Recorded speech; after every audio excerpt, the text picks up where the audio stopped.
Agora é o seguinte, gente, vamos continuar aqui, vamos aprender sobre carreira. Muitas pessoas durante a pandemia mudaram de carreira, né?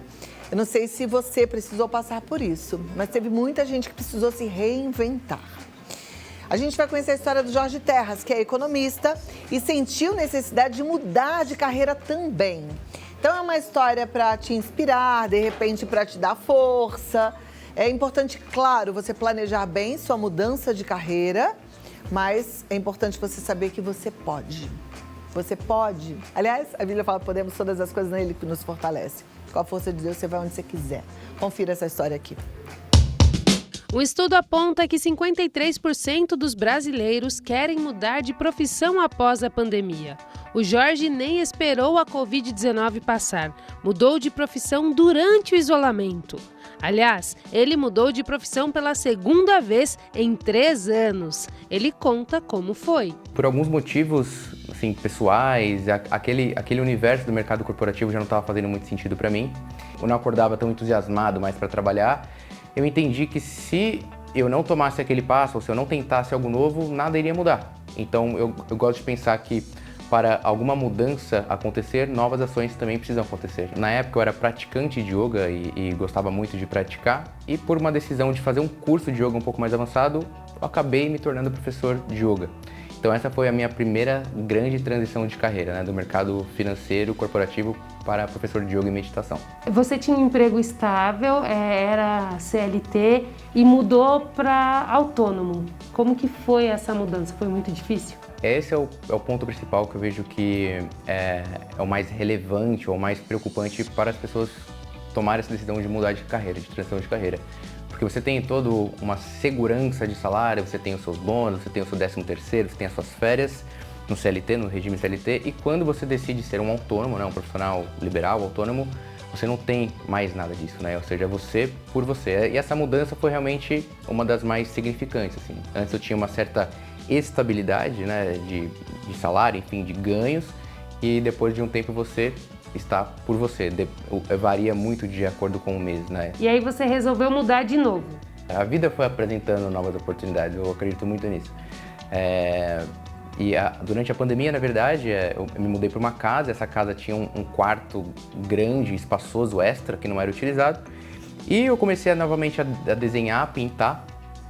E aí, para um presente de Dia das Mães, eu decidi fazer um quadro para minha mãe. Um quadro do cachorro dela que morreu. E presenteei ela com esse quadro e ela amou, assim, chorou, se emocionou. E naquele momento despertou em mim uma vontade de fazer mais isso, sabe? De promover experiências através de pinturas para as pessoas. E como foi essa segunda transição? Essa foi mais tranquila, porque eu já sabia como funcionava um processo de transição de carreira, né? E é interessante, porque o começo ele é sempre mais assustador, sempre mais desafiador, porque você dá os primeiros passos. Mas depois de alguns meses que as coisas começam a fluir, começam a engrenar, você fala, opa, tá dando certo, deixa eu continuar. E aí você fica, será que eu olho para trás, será que eu olho para frente? Acho que essa é a grande dúvida, né? Será que eu volto ou será que eu continuo?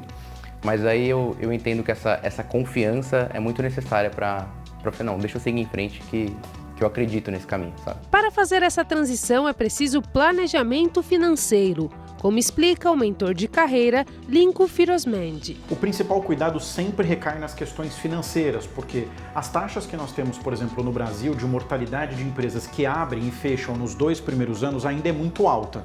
Então a primeira coisa é colocar no papel tudo aquilo que você planejou, imaginou para o seu novo negócio e imaginar mais ou menos uma reserva, um colchão financeiro que você possa ter pelo menos por 12 meses para poder garantir o início desse seu novo negócio. Feito isso, a chance de dar certo é muito maior.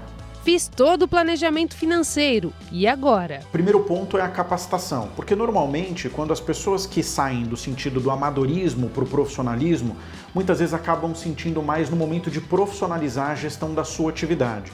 Então vamos imaginar uma dona de casa que faz bolo, os netos, os filhos adoram e agora ela decidiu profissionalizar.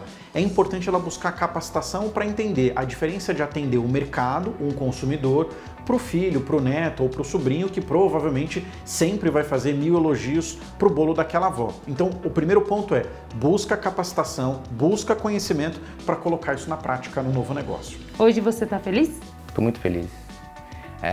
Eu trabalho com algo que realmente me traz um prazer, né? Eu trabalho criando experiências para outras pessoas, assim como quando eu era professor de yoga, né? Criando experiências, criando possibilidades. Antes eu ensinava pessoas, agora eu entendo o que a pessoa quer para transmitir aquilo numa arte para ela. Então é muito especial, né? É um sentimento muito legal. Lincoln ressalta que na transição de carreira é importante levar em consideração a felicidade. Um ponto muito interessante que a gente chama do IFT, que é o Índice de Felicidade no Trabalho. A felicidade ainda é uma questão muito subjetiva, porque tem pessoas que se sentem felizes pelo quanto elas ganham e tem outras que se sentem felizes pelo que elas fazem. Mas em linhas gerais é muito importante que essa relação de sentir prazer com o trabalho seja o ponto principal para a atividade daquele profissional. Então, nesse processo de transição de carreira, eu preciso aliar algumas coisas. Um bom planejamento financeiro, uma boa preparação por meio de capacitação e buscar algo que de fato me faça feliz, que eu tenha prazer e satisfação naquilo que eu vou fazer e na forma como eu vou entregar.